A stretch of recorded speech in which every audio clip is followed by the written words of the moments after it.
캠페인은 한 분이 한 달에 1,000원을 후원해달라는 뜻이었습니다만 더 많이 보내주셔도 됩니다. 그리고 더 많은 분들이 후원해주시길 부탁드립니다. 후원금을 보내주시지 못하는 분들께 광고 시청을 부탁드립니다. 광고 1회당 베나TV의 수익은 1원입니다. 영상 하나당 광고 5개를 다 보시면 5원의 수익이 베나TV로 옵니다. 이 금액만으로는 프로그램 제작을 하기가 매우 어렵습니다. 그러니 후원도 많이 부탁드립니다. 감사합니다.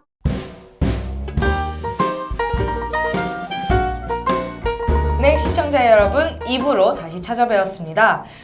네, 안녕하세요. 안녕하세요. 저희가 탈북 과정을 다 못 들었어요. 얘기가 너무 많아서. 중국을 그렇게 쭉 도시고 라오스 이제 대사관 도착하신 것부터 좀 얘기를 들어보도록 하겠습니다. 그 당시에 어떤 기억들이 있나요? 라오스 대사관에서? 일단은 라오스 대사관에 딱 도착하는 순간에 저희를 인쇼라는 사람들이 언어 소통이 안 되니까 어디에 데려간다라고 모르잖아요. 알려주지도 않고. 근데 대한민국 대사관 이렇게 해서 딱 써져 있는 그 글을 보는 순간에 마음이 너무도 뭐라 해야 될까? 설레지. 막 설레기도 하면서 이제는 여기 들어가면 안전이 보장된다고 말할 수가 있잖아요. 그래서 너무도 반가운 거예요. 내가 제대할 때 고향집 막 찾아 들어올 때 막 엄청 반가워서 막 엄마한테 엄마 보러 가는 심정이 막 그렇잖아요. 그 대한민국이라는 그 글자를 보는 순간에 눈물이 막 쏟아지기도 하고 너무 이제 반갑게 그렇게 들어갔고. 대사관에 얼마나 계셨어요? 저희 거의 1개월 있었어요. 그럼 그 1개월 동안에 가장 기억나는 일단은 그 안에서 저희 생활 이제 돌봐주시는 선생님 한 분이 계셨는데 그분이 근처에 북한 대사관이 있다고 항상 우리를 주시하고 있으니까 신변에 항상 조심을 해야 된다고 그렇게 말씀 주셔가지고 이제 그 안에서 항상 또 음성을 항상 낮춰야 하고 근데 또 그렇지만 여러 가지로 우리 취미나 이제 여러 가지 안에서 활동할 수 있게 조금 범위를 주셔가지고 운동도 하고 그 안에서 가장 기억에 남는 거라고 하면 드라마 보던 것도 거기서 또 드라마 보신 거? 네, 드라마. 거기서 어떤 거 보셨어요? 거기서는 우리 걸그룹들 댄스하고 막 이런 거 있잖아요. 근데 랩을 선덕여왕이라 봤었어. 우리. 선덕여왕. 선덕여왕 보셨어요? 대장금이랑 그런 사극 같은 거 북한에서 많이 보지는 못했는데 오니까 사극이 재밌더라고요. 사극들 대장금이랑 뭐 이런 것들 좀 봤던 것 같아요.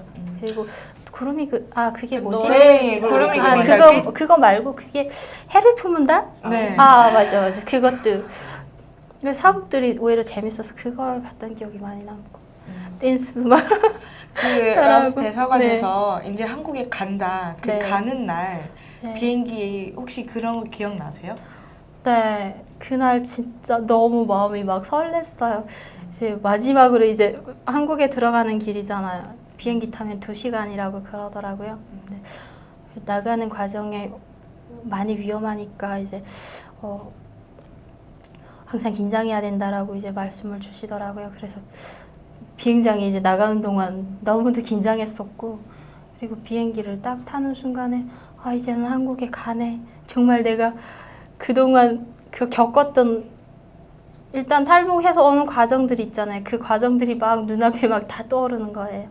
엄마 동생 다 미안했던 그런 마음들 이제는 좀 내려놔도 되지 않을까 이런 생각도 들기도 하고 또 나는 이렇게 대한민국 이제는 마지막 코스를 가고 있지만 또 북한에 남아있는 그 언니도 그렇고 다른 친구들도 또 막 생각나고 이제 친척들한테 인사도 못하고 떠나온 게 그런 또 미안한 마음도 막 생기고 이제 그런 여러 가지 생각들로 좀 심장이 터질 것 같이 막 마음이 설렜어요. 그리고 인천공항 딱 도착해서는 어떠셨나요? 그때는 막 정말 만세를 부르고 싶더라고요. 그 순간만큼은 내가 한국에 온 거로 뭘 다 이루어진 건 아니지만 그냥 성공적인 순간이 아니었나 싶을 정도로 그냥 혼자서 나만의 그냥 난 정말 성공했네 라고 그렇게 느꼈고 그런 생각을 했고 그리고 또 너무 감동적이었던 게 그 국가정보원에서 저희 마중 나오신 분들이 계셨어요. 근데 그 중에 그 한 분이 말씀 주시는 그 말씀 중에 저보고 이제 앞으로는 자신을 위해서 살라는 거예요. 근데 그 자신을 위해서 살라라는 그 말 한마디가 그냥 눈물이 왈칵 쏟아지는 거예요. 예전에 내가 24년 동안 이제 몸담고 살아오던 사회에서 누구 나한테 그런 말을 해본 적이 없거든요. 항상 이제 군사복무할 때는 최고사령관 동지를 위해서 목숨도 바쳐야 한다라고 늘상 매일 강조를 시켰고 사회에서는 늘 전체는 하나를 위하여 이런 구호 가는 곳곳마다 흔하게 붙어있고 늘 수령 중심으로 일심단교라고 뭉치고 이제 수령을 위해서 그 혁명적 수령관을 항상 가지고 살아야 된다. 늘상 그런 주의만 받았었는데 자신을 위해서 살라고 하고 자신을 위해서 사는 것밖에 안 남았다고 그런 말씀 속에 큰 의미가 많겠지만 너무도 그 말 한마디가 너무 감동이어가지고 눈물을 펑펑 쏟았어요. 거기서 혼자 막. 국정원에서 이제 가족이 다 같이 네. 들어갔어요. 네. 근데 가족이 다 같이 가면 조사가 좀 간단하게 끝나는 걸로 알았는데 3주 동안 네. 조사를 받으셨다고. 네, 참 조금 안타깝긴 하더라고요. 막 보통 여러 가지 3, 4일 길면 일주일이면 끝나는 조사인데. 네, 여러 가지 태어나서부터 막 이런 내용들 다 쓰고 막 여러 가지 뭐 우리가 어렸을 때 북한에는 소년단 입단하고 이 소년단 휘장이라고 해서 달거든요. 그것도 막 그리고 여러 가지를 엄청 많이 했는데 또 군생활 6년이란 과정이 있었잖아요. 그 기간에 그 하전사가 병사가 갈 수 있는 학교들을 다 갔어요. 간호사 학교 그리고 사관 양성소 그리고 또 청년 일꾼 양성소라고 해서 정치 일꾼 양성하는 그런 양성소 그런 학교 기관들까지 이제 다 쓰고 막 그런 거 조사 다 받고 해야 되다 보니까 아무래도 좀 길지 않았나 싶은데 그러다 보니까 3주를 받았네요. 그리고 가장 그 국정원 3개월 기간 인상에 남았던 것이 국정원에 들어간 다음 날이죠. 다음 날 아침에 이제 우리 생활실에서 딱 나와서 봤는데 신문들 이렇게 꽂혀 있는 데가 있어요. 잡지도 나와 있고. 근데 신문이 너무 많은 거예요. 그래가지고 종류가요? 종류가 너무 많아가지고 북한에서는 그냥 뭐 신문이 여러 가지 뭐 군대에서 볼 수 있는 거는 청년전이라고 해서 하나 있었어요. 그리고 인민군 신문 이렇게 두 가지가 있었고 사회에서 일반 사람들이 볼 수 있는 건 노동신문 하나뿐이에요. 근데 막 너무 신문이 종류가 다 꼽지는 못할 것 같아요. 막 중앙일보, 한국경제, 뭐 매일경제, 조선일보 엄청 많더라고요. 그래서 그 중에서 이제 한국경제라는 신문이 가장 눈에 확 띄더라고요. 그래가지고 그걸 딱 들고 한 장을 펼쳤는데 역시 장사하던 분이 오토바이 딜러의 눈이에요 이게. 네. 근데 참 정말 충격받았던 게 신문 한 장을 제가 하루 종일 이해를 못했어요. 외래어가 너무 많이 들어가 있고 또 경제 전문 용어들이 많이 쓰여져 있고 해가지고 그렇죠. 그걸 한 장을 들고 이제 한국 사회를 생각을 한 거예요.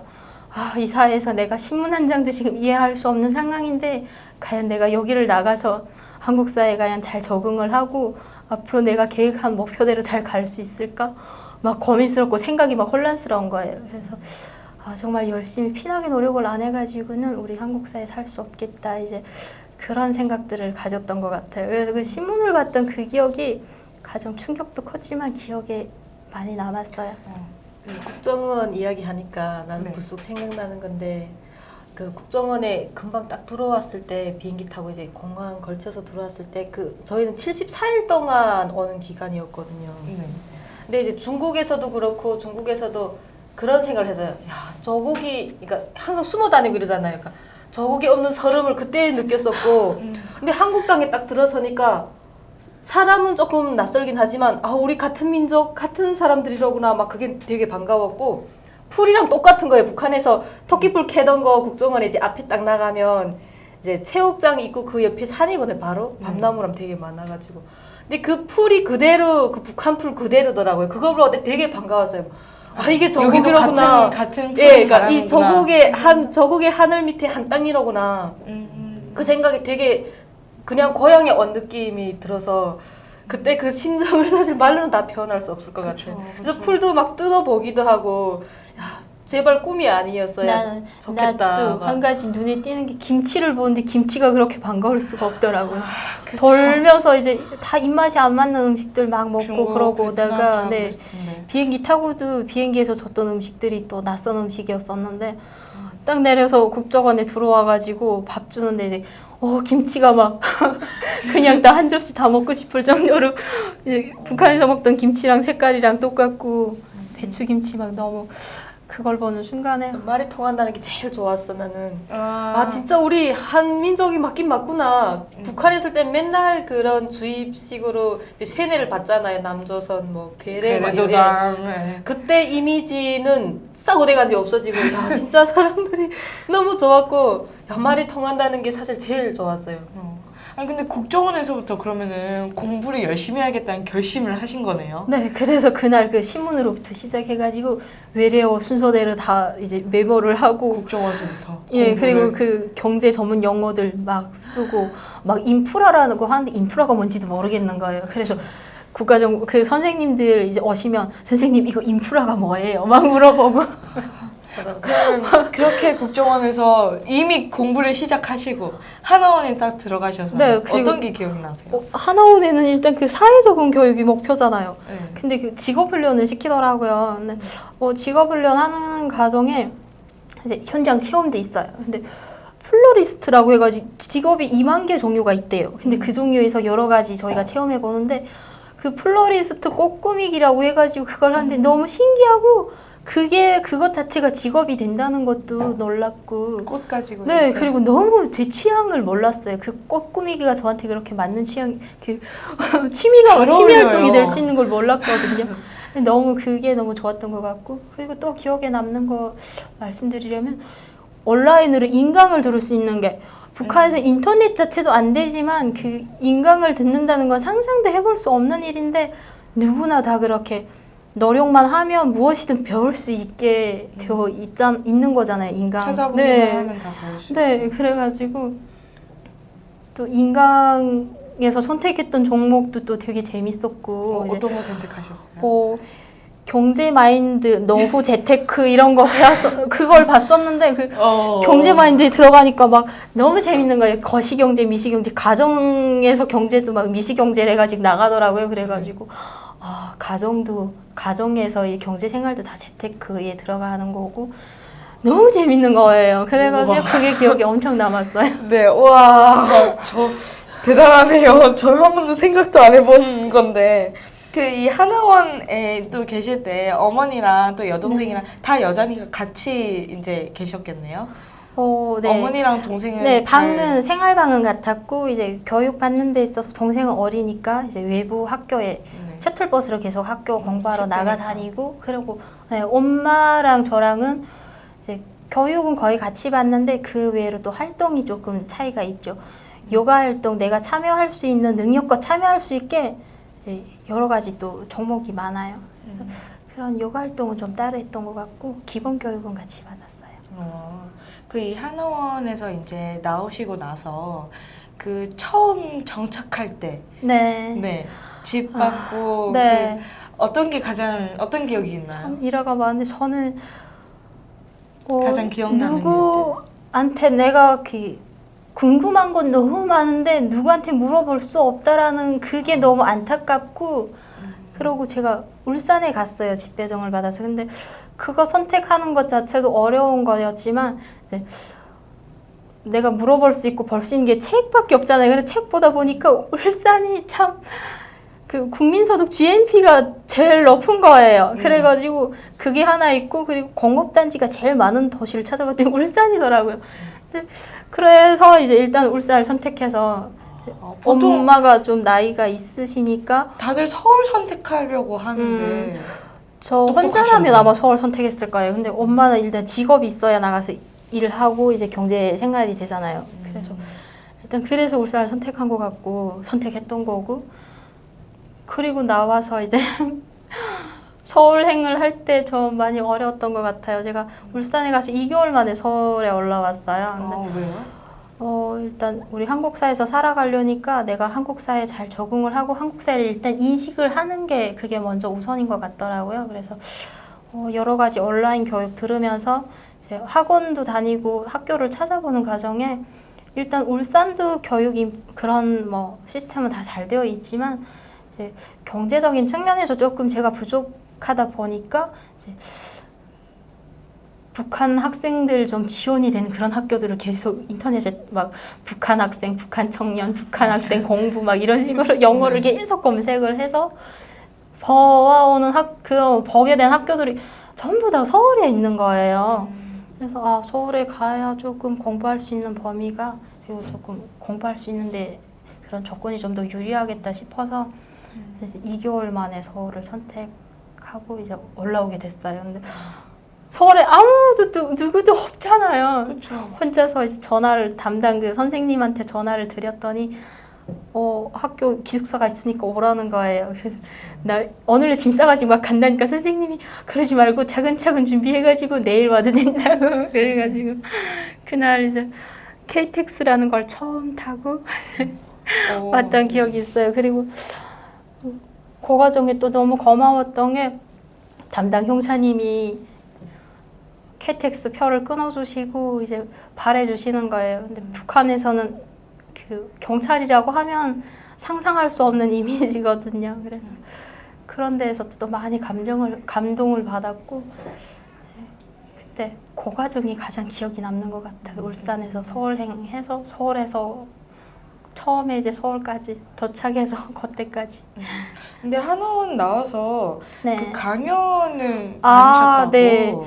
네. 네. 그것도 참 처음에 딱 하나원을 나와서 울산에 가니까 이제 포항계에서 아마 그 북한에 대해서 인식해가는 그런 아마 정규 교육이 있나 봐요.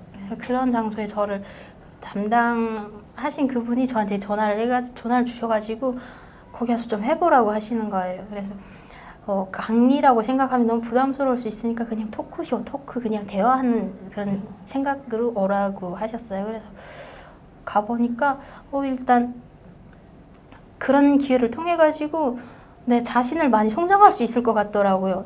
일단 많은 사람들 앞에 나서면 대중담도 생기고 그리고 또 그런 이야기 스피치 능력 이런 소통의 기회도 될 수 있고 여러 가지로 저한테는 많이 좋은 기회가 아닌가 싶은 거예요. 그쵸. 그래서 네, 그 다음에 그리고 또 그날 있은 그 강의에서 아마 그 반응이 좋았나 봐요. 첫 강연에서? 네. 그래가지고 다음번에는 단독 강의를 하라고 하는 거예요. 오. 네, 그래서 근데 진짜 북한에서 생활하면서 제가 한 번도 강단에 서본 적이 없는 거예요.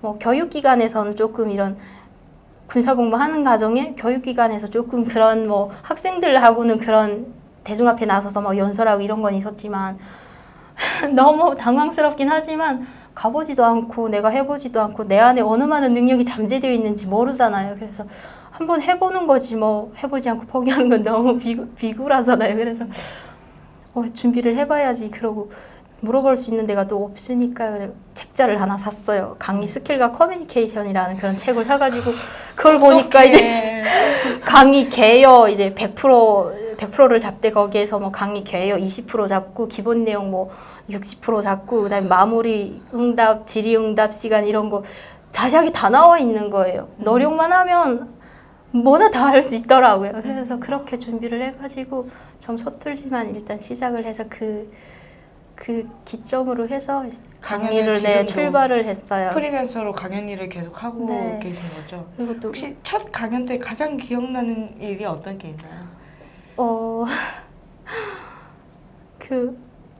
많은 형사님들한테 갔었어요. 근데 그 형사님들이 첫 강연이 형사님들 앞에서 네, 얘기하는 거였어요? 네. 덜덜. 이제 보안계, 정복계 뭐 아무튼 다양한 부서분들이 모여가지고 이제 강의를 들어주시는데 참 배려가 크시더라고요. 그래서 그때 내가 처음에 강의를 갈 때는 강사라는 입장에서 이제 큰 부담감을 안고 갔어요. 근데 강의를 하는 과정에 보니까 나는 누구를 가르치는 사람이 아니로구나.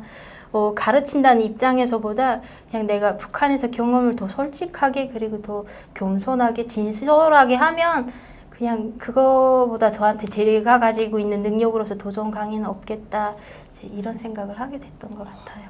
이 강연 말고도 지금 한반도 통일연구원 간사로 네. 2년 차시라고 일하신 지가 네. 네, 그렇죠. 강의를 시작해가지고 국방부 지금은 전문 안보 강사고 통일미래연대 또 전문 안보 강사인 거예요. 그리고 또 회사 한반도 통일연구원이라는 곳에서 간사로 일하고 있는 거잖아요. 근데 일단 들어가게 된 계기는 강의를 하는 과정에 또 방송 출연이랑 여러 가지 이런 기회들이 있어가지고 그런 활동을 하다 보니까 이제 저희 지금 제가 일하는 회사에서 일하시는 분들이랑 만날 수 있는 기회가 있어가지고 아 그분들이 보시고 이제 통일연구원이니까 한반도 통일연구원이니까 이제 북한에 대해서 아시는 분이 계시면 이제 회사에 좀 더 도움이 될 거다라고 추천을 해주셔가지고 그렇게 취직을 하게 됐어요. 아, 멋지네요. 네. 이 2년 차신데 네. 일하면서 가장 기억나는 일들. 그 언어에서 네. 이제 같은 언어를 사용하는 것 같지만 또 틀린 것들이 좀 있어요. 다르죠. 네, 실례를 말씀드리면 우리는 낫이라고 하지만 북한에선 스프링이라고 하거든요. 그리고 나시를요? 네, 롱부츠 우리가 신는 롱부츠 북한은 왈랭기라고 불러요. 아, 네. 네, 도시락이라고 말하는데 북한에서 변도라고 막 말하고. 한 번은 너무 이제 조금 날씨도 덥고 조금 몸이 막 나른하게 힘 빠지는 것처럼 조금은 육체가 좀 힘들다 싶은 날이 있었는데 회사에서 같이 일하는 그 비서 언니 여자분 한 분 계신데 그분 보고 나 북한 사투리를 썼어요. 근데 북한 사투리로 뭐라고 말씀하셨어요? 북쪽의 말투로 나 맥작해 죽겠네. 근데 한 번 더 해주세요. 아마 MC분들 모르실 거예요. 네. 맥작하다라는 표현이 맥작해 죽겠네? 네, 어르신들이 좀 많이 쓰는 표현인데 제가 가끔은 회사에서 조금 웃기려고 의도적으로 쓰는 때도 있어요. 근데 네. 언니가 저보고 눈이 이등글해서 쳐다보면서 대낮에 뭘 맥주 한잔 하자고? 그러셔가지고 그렇게 들리기도 하네요. 네, 그래가지고 이거 무슨 뜻이에요? 맥자가다는 게 힘 빠져 맥 빠져 막 이런 맥 빠져 약간 그런 비슷한 느낌인 거예요. 음.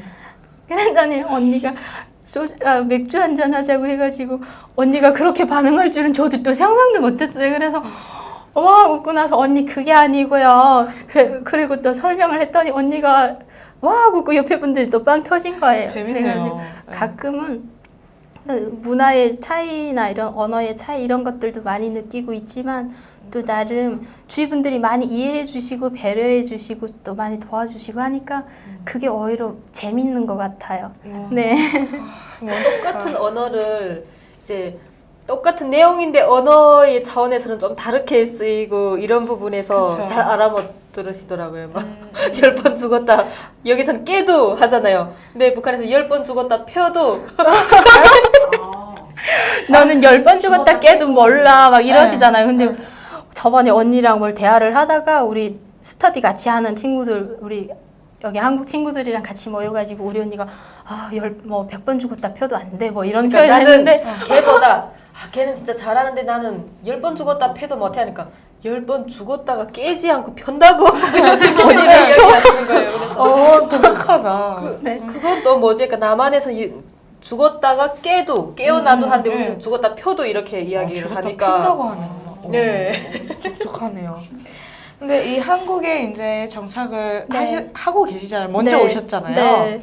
언니가 오기 전과 후가 생활이 많이 다를 것 같아요. 네, 일단은 언니랑 저랑 이제 어릴 때는 조금 다툼이랑 싸움을 좀 했지만 두살 차이시죠? 네, 성장에서는 싸움이란 걸 못 해봤어요. 그리고 북한에 있을 때도 언니한테 많이 언니가 의지가 됐어요. 그리고 서로 생활하다 보면 부모님들한테 이야기 못할 그런 일들도 있고 하면 서로 형제간에 나눠볼 수 있는 그런 부분도 있거든요. 근데 그냥 혼자서 이제 다담했던 그런 이제 마음이나 이런 그런 것들 언니가 있으므로 그걸 터놓을 수 있어가지고 그게 또 많이 좋은 것 같고.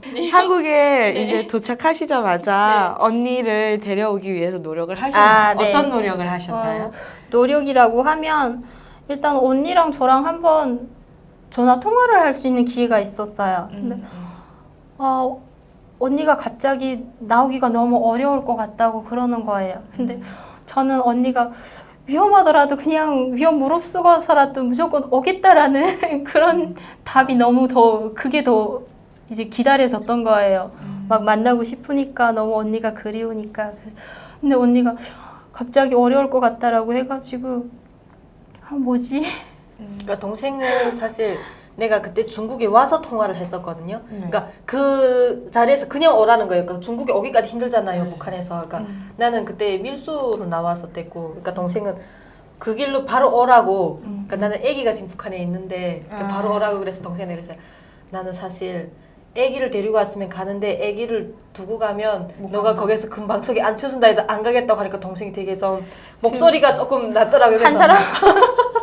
네, 이제 그 언니 각자의 심정을 사정이 다 아는데 이해할 수가 없겠죠. 제가 자식을 가지고 동생이니까 갔으니까. 근데 마찬가지죠. 그렇죠. 얼마 서로의 정도 상황이 다르죠. 얼마 정도 이해는 되지만 일단은 북한에서 중국을 나온다는 게 얼마나 그 어려운 일인지는 좀 아니까 그 위험한 고비를 한 번 넘었는데 또 다시 들어갔다 오려면 왜 그렇게 하겠냐. 언니가 와서 조금 마음이 좀 힘들더라도 애는 뒤로 또 데려올 수 있지 않을까라고 이제 이야기를 하는데 언니가 무조건 안 된다라고 해서 그래도 엄마도 있고 동생도 있고 가족이 거의 전부는 이쪽에 있는 셈인데 한국에 있는 셈인데 그래가지고 그러니까 좀 생각해보면 그런 생각이 드는 그러니까 동생은 언니 입장에선 동생이나 엄마가 크다고 생각했는데 그러니까 자기도 언니가 되게 크잖아요. 그 형제니까. 근데 자기나 엄마를 내놓고 딸을 그러니까 자기도 예, 그런 입장에서 보면 조금 섭섭한 생각이 들었을 것 같아요. 좀 이해는 좀 이해는 머리는 됐어, 이해하지만 마음은 네. 서운한. 네, 그쵸. 그래가지고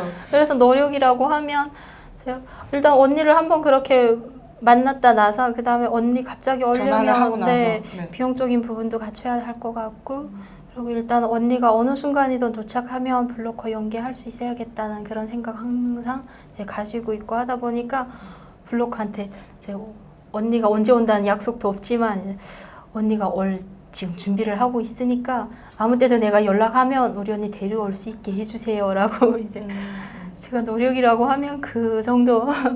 그리고 언니가 중국에 도착해서 갑자기 온 거예요.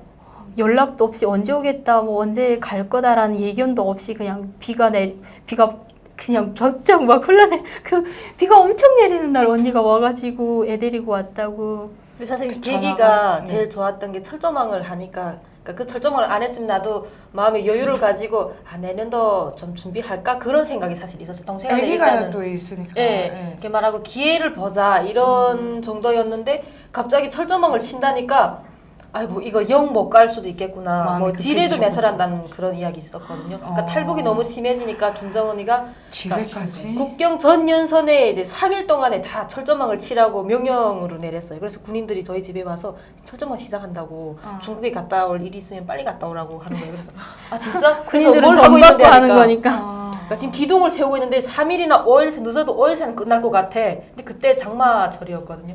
그래서 안 되겠다 싶어서 그냥 하루에 결심하고 바로. 예, 그래서 막 애기 데리고 애기한테 막 주사 놓으면서 그때 예, 말씀하셨었죠. 예, 그렇게 하면서 사실은 동요하는 그 여기서 이야기 드리면 안 돼가지고 그분이랑 같이 사실은 성공적으로 근데 갑작스럽게 결심한 일이 더 성공적인 부분에서는 네. 좋은 것 같아요. 다행이죠.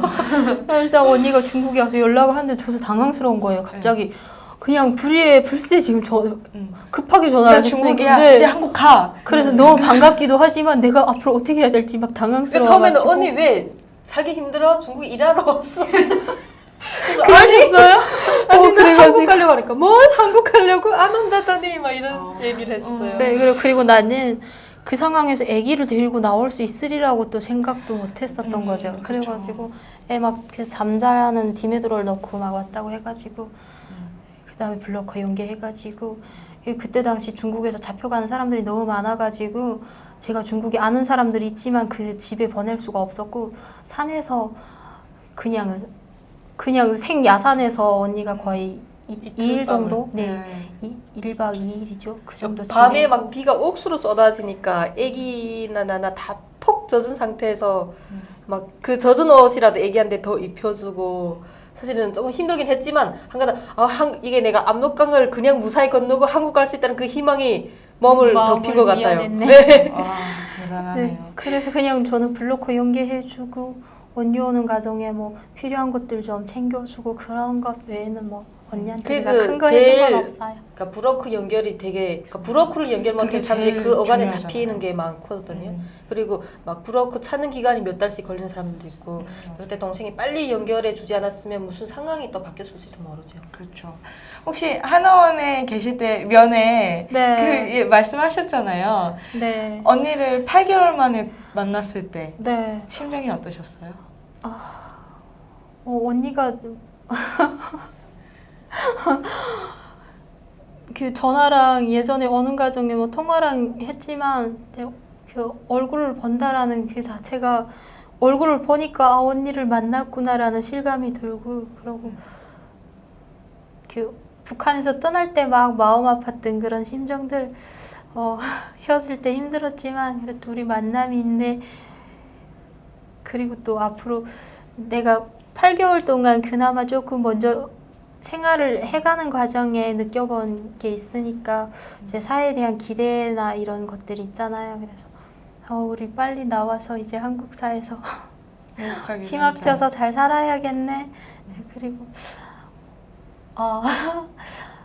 일단은 그런 반가운 마음으로 만났고 그리고 음식 여러 가지 준비해가지고 갔는데 언니가 준비하는 과정에 계속 물어봤어요. 먹고 싶은 게 뭐냐고. 근데 달걀을 달걀 네. 삶은 달걀을 먹고 싶다고 해가지고 그러니까 북한에서 삶은 달걀을 조금씩 먹다가 근데 하나원에 오니까 삶아서 달걀을 잘 안 주더라고요. 막 아, 지지어서나 네. 뭐 이렇게 반찬을 해서 줘도 근데 되게 그 국정원에 있는 기간 한 번도 못 먹고 했으니까 막 그게 되게 먹고 싶더라고요. 삶은 달걀이. 네. 북한식 네. 두부밥하고 인조고기밥을 해오라라고 해가지고 그래도 좀 특색 있는 걸 좀 준비해 가져가고 싶은데 오랜만에 언니를 만나는데 그래서 일단 언니가 원하는 것부터 준비를 해야지 그냥 그것 준비하고 과일 좀 사고 여러 가지 준비해가지고 갔는데 가보니까 또 많이 먹지도 않더라고요. 근데 일단은 우리가 먹으려면 뭐 그래도 먹을 수 있는 게 뭘 좀 다른 게 있어야 되잖아요. 그냥 가가지고 언니 짬뽕 먹을래 했더니 그것도 안 먹겠대요. 근데 일단은 받아볼게. 받아서 먹어봐. 그랬더니 조금만 받으라고 하는 걸 일단은 받았어요. 그래서 해물짬뽕을 받아왔는데 완전 맛있다고 근데 북한식을 다 제껴놓고 또 최선아님 먹어주더라고요. 그때 짬뽕을 그럼 나중에 준다는 소린 줄 알고 그러면 한번 줘봐 했는데 바로 맞아요. 배달시켜서 바로 와서 놀라셨었다고. 네, 그렇게 배달이란 것도 모르고 있었는데 짬뽕 시킨다고 해서 나중에 동생이 간 다음에 도착하는 건가 무슨 소리지? 사실 이해를 못하고 앉아 있었는데 바로 도착하더라고요. 그래서 이거 뭐지? 짬뽕은 어디서 날라와? 그새 정착하셔서 배달시키시고요. 네. 근데 저는 사실 맞아. 그때 만날 때 기대가 동생이랑 엄마랑 사실 만나니까 되게 막 그런 울렁거림 있잖아요. 그런 것도 있었지만은 동생이 어떻게 변했을까? 한국에 와서 어떻게 번졌을까? 그게 되게 기대스러웠는데 딱 도착해보니까 진짜 세련되게 옷이랑 짧은 치마 있잖아요. 북한에서 뭐 입는 짧은 치마도 있고 동생 딱 보면서 반갑기도 했지만 옷차림부터 먼저 옷차림도 신경 쓰고 가신 거였죠? 네, 위에다 코트 붙이고 치마는 블랙으로 조금 이제 무릎에서 조금 올라올까 말까 하는 걸 입었는데 언니한테 나 이렇게 잘 정착하고 있다는 네. 모습을 보여주기 위해. 그렇죠. 언니가 나를 보고 우리 한국 사회에 대한 또 하나의 인식을 가질 거잖아요. 그래서 조금은 신경 써서 머리 갔었죠. 스타일도 헤어도 북한에서 이렇게 풀면 되게 그 날라리풍 이런 것 때문에 푸는 게 없거든요. 근데 머리 풀고 염색도 되게 자연스럽게 했더라고요. 그래서 그거도 계속 보면서 염색도 나도 이렇게 나올 수 있겠구나 그런 기대를 가지고 또 두 분이 이렇게 이제 또 한화원에 나오셔서 네. 그럼 생활이 조금 이제 달라졌나요? 언니가 이제 한화원 나오고 나서? 네, 언니가 한원 나오고 나서 제가 일단 울산에 갔다 서울에 왔고 제가 서울에 와서 조금 정착하는 과정에 언니가 한원을 나와서 또 서울에 정착을 동생이 하고 또 서울에 있어요. 집을 받아라 해서 저도 서울에 받은 거거든요. 몰랐어요 저는 어디다 네. 받을지도. 언니도 또 앞으로 공부할 계획이 있으니까 공부하는 데 있어서 또 조금 유리하지 않을까 싶어가지고 언니한테 그렇게 이제 언니한테 그런 이야기를 드렸었고 언니가 나오고 나서 달라진 거라고 하면 일단은 마음이 좀 든든한 것 같아요. 그쵸. 저는 누가 옆에 있다라는 게 그게 얼마나 큰 그런 위안인지 제가 한국에 와서 언니 만나고 나서 느끼는 거예요. 근데 사실 엄마는 조금 세대 차이가 나니까 엄마한테는 모든 데에 대해서 이야기는 하지만은 그래도 조금 좀 맞아요. 비밀스럽고 이런 거 언니하고 통하자. 저도 그렇거든요. 동생하고 되게 많이 더 엄마보다도 동생하고 소통이 더 통하고 네, 비밀 얘기는 무조건 동생한테 네, 해야죠. 맞아요. 그리고 엄마한테 절대 못해요. 동생이 또 이제 나와서 코치를 잘해주니까 아, 많이 뭘 언니 도와주셨구나. 나는 사실 한국 사회 두렵고 막 이제 두려운 부분이 되게 많잖아요. 그래서 동생한테 동생이 하는 걸 보긴 하지만은 나는 못해 저거. 동생은 그래도 북한에서도 잘 나갔으니까 여기 나와서도 잘하는 거지. 나는 진짜 못해 막 이렇게 생각하는 부분에서도 동생이 막 언니야 못한다는 게 어디 있어. 다른 사람들 다 처음부터 뭐 잘하는 게 아니다. 이제 코치를 해주며. 나는 그거를 처음부터 받아들이는 게 아니고, 그러니까 북한에서는 약간 동생이라는 느낌이 들었는데 한국에 와서 약간 좀 언니 같은 거죠. 예, 언니 같은 느낌이면서도 좀 눈치를 보게 되는 거 있잖아요. 뭐지? 그냥은 이야기 뭐 여기서 지금 다 하는데 그래가지고 동생이 뭘 하라고 하면 눈치 보고 못한다고 하면 동생이 또 뭐라고 하지 않을까? 처음 촬영할 때도 못한다고 했어요. 나 카메라 앞에 나가면 진짜 굳어버릴 거야. 막 그런 생각으로 못한다고 해서 동생이 아니 이만감 나오자고 이제 언니한테 얘기하는데 언니가 그렇게 네. 반대를 안 한다고 했다고. 네, 그래서 언니가 그냥 안 된다고 해가지고 해봐 언니 해보지 않고 안 된다는 게 어디 있냐고 해봐야 안 되는지 알지 그러고 근데 언니가 나 막 그 조금 그 멀미탈 것 같다고 그래가지고 부실도 되게 많이 네, 붙였어요. 그래가지고 북한에 야 아직 북한에 우리 친척들도 남아 있잖아. 그래서 안돼 막 이러고 야 그리고 테러 당할 수도 있으니까 안돼 구실을 막 되게 많이 붙였어요. 근데 그러니까 동생이 그럴 때마다 언니 나도 내가 이미 나가서 언니라 왔다고 공개하는데 그게 무슨 그러니까 그렇게는 안 돼 막 이렇게 하고 동생 이기는 언니가 없어요. 제가 동생 이기는 언니가 없어요. 제가 또 고집이 막 세가지고 나중에는 언니한테 속이면서 또 고집 부리는 데가 좀 있어요. 언니 보고 일단 제가 방송 나가 보니까 여러 가지 저한테 도움이 되면 도움이 되지 나쁜 건 없더라고요. 그리고 또 그걸 북한에 대해서 알리는 것도 어찌 보면 우리 사명감이라고 할 수도 있잖아요. 그런 부분도 있겠지만 그리고 또 방송을 통해 가지고 강의 활동도 좀 더 범위가 생겼고 그러고 여러 가지 만나는 사람들이 많아지니까 또 내 생활에서 물어볼 수 있는 그런 모든 측면에서는 다 도움이 되면 됐지 나쁜 건 없더라고요. 그래서 맞아요. 언니한테 적극 추천을 했던 겁니다. 그래서 이만갑도 1년 넘게 네. 출연하시고 하셨잖아요. 네. 혹시 그 방송 활동하면서 좀 기억나는 일들 있나요? 에피소드?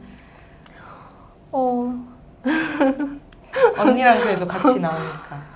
네,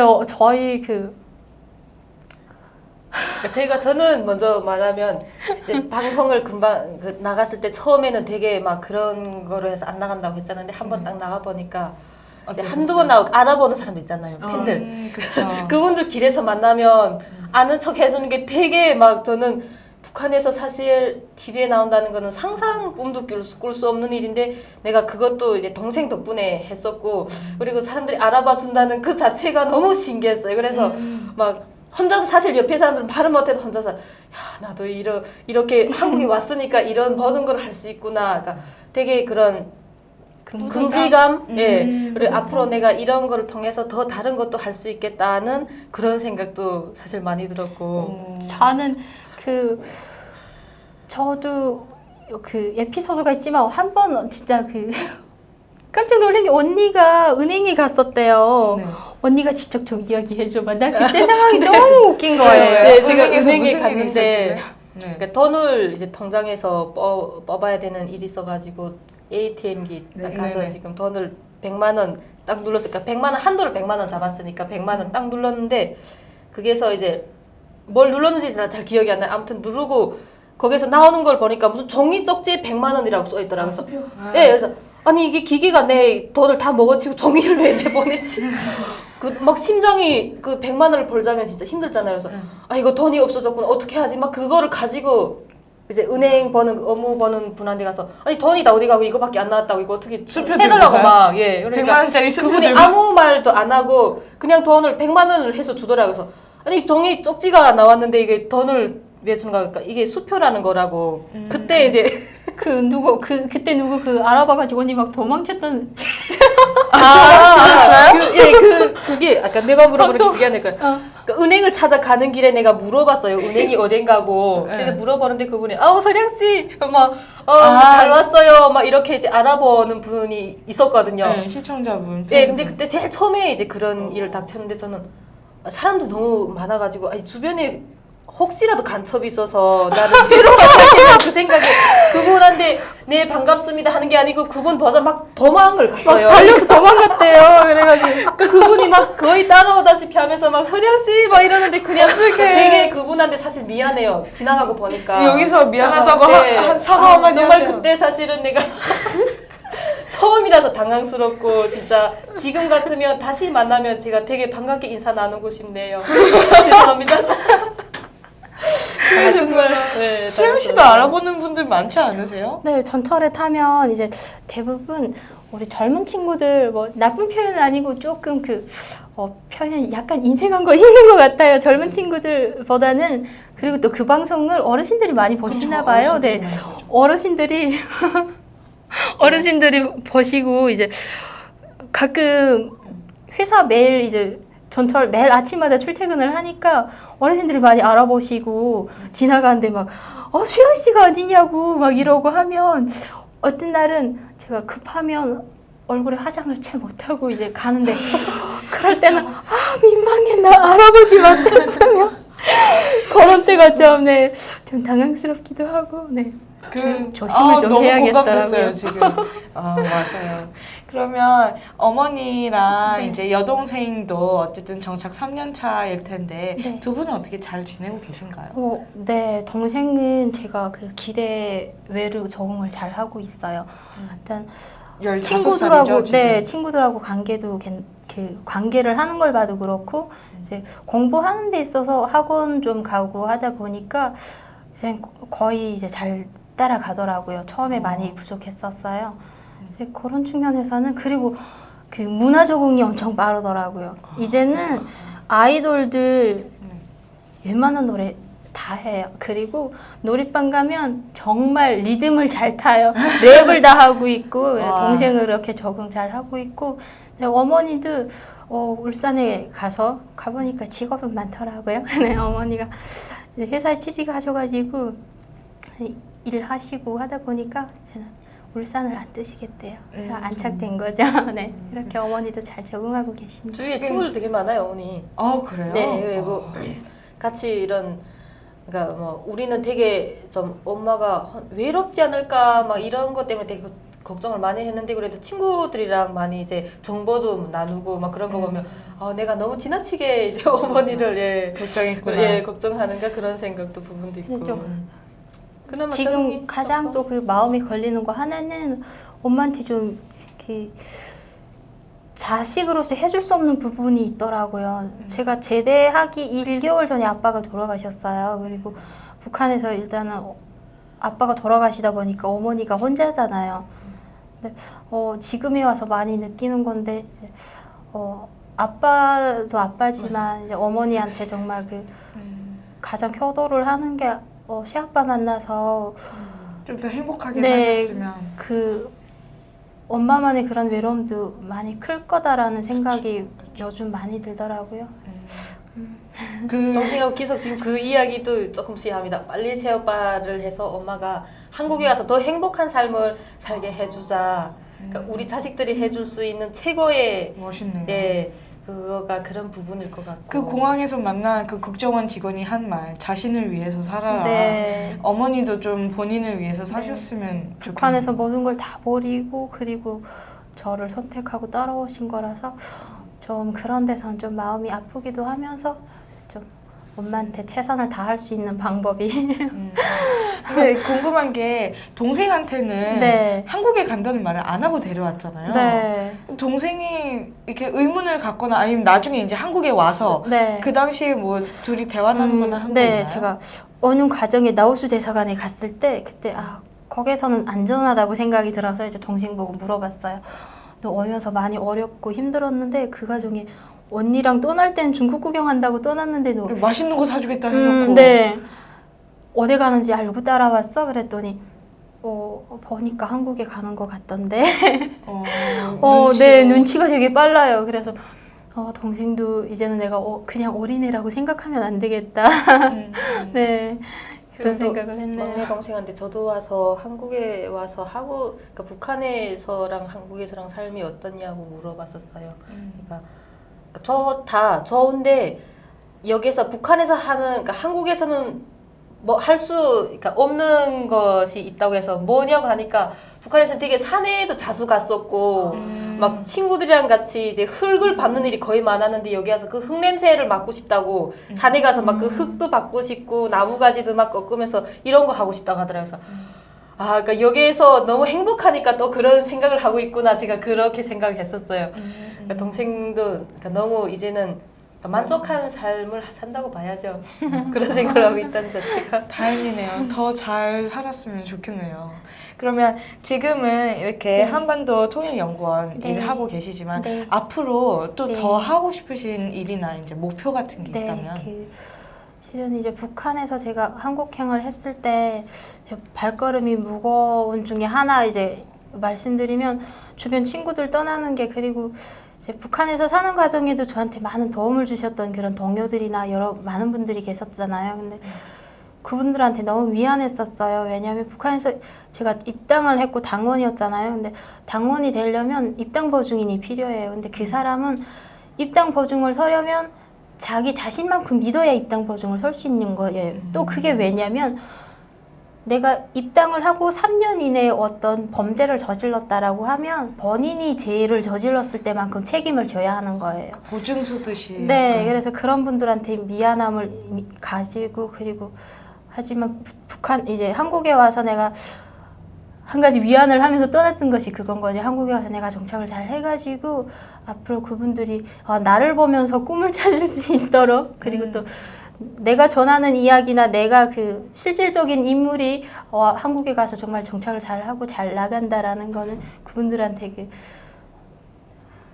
꿈이나 희망이 되지 않을까 이런 위안을 하면서 어떻게 보면 떠났는데 네. 정착의 모범 사례가 되는 것이 네. 목표이신 거군요. 네, 그렇게 떠났고 그리고 한국에 와서 이제 일단 내가 하고 싶은 일이 있잖아요. 근데 북한에서 이제 돈벌이 하는 그쪽에 많이 이제 종사를 하다 보니까 이제 그런 마인드가 생겼는지 이제 그런 것 같지만 일단 제가 관심 있는 부분이 또 그 부분이기도 해요. 경제 분야. 경제 쪽 부분이기도 해서 그래서 대학교 준비를 지금 네, 하고 지금 계시다고. 1차 목표는 대학교에 가서 전문 이제 이론적인 부분에서 체계적인 공부를 하는 거고 더 나가서는 앞으로 통일이 안 돼서 만약 교류를 하던 그 북한 친구들한테 경제적인 측면에서 모델이 될 수 있게 자신을 준비하고 싶은 것이 저희 꿈이고 그리고 또 한 가지는 제가 한국 사회에 와서 이 자리에 앉기까지 너무 많은 분들의 배려가 있었어요. 제가 학교 준비를 하는 과정에 이제 개인 그 봉사도 해주시고 가해도 해주시고 여러 가지로 그리고 회사에 들어가는 데 있어서도 많은 분들의 추천이나 또 배려도 있었고 회사 생활 지금 적응해 가는 데 있어서도 정말 많은 분들의 배려가 없다면 제가 이 자리에 올 수 없었을 거예요. 그래서 앞으로 북한 친구들한테는 경제 모델이 되고 싶지만 우리 여기 여러분들한테 말씀드리고 싶은 것은 내가 배려받은 것만큼 어려운 분들한테 배려하는 삶을 살고 싶은 것이 저희 꿈입니다. 멋있다. 멋있어요. 대학교도 경영이랑 물류유통 쪽 공부하고 계시다고 네. 그 경제 쪽으로 또 네. 통일되면 이제 그런 경제적인 격차를 줄이는 일을 하고 싶으시다고 아까 말씀하셨잖아요. 네. 그런 지금 뭔가 삶의 이런 생각 자체가 굉장히 멋있네요. 신여성 목표가 없다면 살아가는 의미가 없을 것 같아요. 뭔가 그 어떤 분이 이야기하시는데 꿈이 커야지 그 꿈이 깨어져도 조각이 크다고 이야기를 하는데 그 말이 되게 가슴에 와 닿더라고요. 조각이 크다는 자체가 아까 꿈을 크게 꾸라는 그 이야기잖아요. 그래서 그런 생각을 할 때도 저도 그런 말을 들으면 꿈은 일단 커야 되겠구나. 그 생각 저도 다집니다. 근데 동생은 그걸 이미 아마 지금 개인적으로는 이렇게 얘기를 하면서 이유미 씨가 계속 떠올라요. 어떻게 보면 그 최수양님이 말한 어떤 탈북자로서의 어떤 모범 사례, 또 경제적으로 그런 모범 사례가 이유미 씨라고 저는 생각을 하거든요. 그래서 약간 네. 제2의 이유미 님이 되지 않을까 그런 생각도 드네요. 네, 멋있다. 오늘 이렇게 탈북, 북한에서의 삶, 또 탈북하는 과정, 동기 네. 쭉 오늘 지금 하고 계신 일까지 네. 얘기를 하셨는데 네. 출연 소감도 한마디 해주세요. 네. 일단은 딱 여기 도착 예전에는 제가 인터넷을 통해 가지고 여기 우리 배나 TV 탈탈탈 조금 이제 많이는 못 봤지만 본 적이 있었어요. 보면서 너무 방송이 너무 자유롭고 편안감 이제 그런 것들 그리고 또 MC분들 많이 이쁘셔가지고 궁금하기도 했지만요. 그러면서 저런 방송도 있네 너무 좋네 싶었는데 제가 이 자리에 오고 보니까 너무 방송에 출연하게 돼서 이제 감사하기도 하고 그리고 또 이 자리에서 또 너무 편하게 해주셔가지고 부담감 없이 방송 잘 마무리할 수 있도록 해주셔서 여기 PD님한테랑 그리고 MC분한테 감사합니다. 감사합니다. 설양님은 가운데에 계시다 이제 한 칸 옆으로 이동했어요. 네, 그러니까 네. 점점 그때보다는 많이 편해졌습니다. 네. 그리고 또 이제 두 번째로 오니까 조금 더 친근한 그런 네. 느낌이 들고 다시 내가 지금 그 북한 탈북 스토리 하잖아요. 그러니까 다시 탈북하는 그런 느낌을 막 가지 긴장감도 막 탈북할 생기고 때. 그때를 다시 떠올리게 돼서 되게 지금 탈북하시는 분들에 비해서는 많이 좀 쉬웠지만은 그래도 요즘에 탈북도 많이 못하지만 그런 분들에게 조금 좀 이제 그러니까 이런 경로도 있었다는 걸 좀 알릴 수 있는 기회에 대해서 너무 좋았고 또 북한에 대해서 알리는 데 대해서 조금 시청자분들이 도움이 됐었으면 하는 그런 이제 생각을 가집니다. 네. 저는 오늘 안구정화가 돼가지고 너무 행복해요, 지금. 이렇게 예쁜 분들과 이제 탈북 이야기 또 들을 수 있어서 너무 좋았고요. 또 어떤 경제적인 그런 측면을 생각하면서 굉장히 지금 멋진 꿈을 말씀하셨는데 그 꿈도 꼭 이루시고 또 가족이 다 같이 행복하게 사셨으면 좋겠네요. 감사합니다. 네, 오늘 저희 탈탈탈은 여기에서 마무리하면서 자신을 위해서 살라. 저는 이 한마디 한 번 더 꼭 기억하시라고 하고 싶어요. 시청해주셔서 감사합니다. 감사합니다. 아이고 감사합니다. 수고하셨습니다. 네, 수고하셨습니다. 고생하셨습니다. 인프라. 저는 경제신문 저도 못 어떻게 읽어요. 한국경제에 전 그거 이렇게 소개하는 거 봐. 하나, 둘. 한 장 더, 한 장 더. 어떻게 우리 하나, 둘.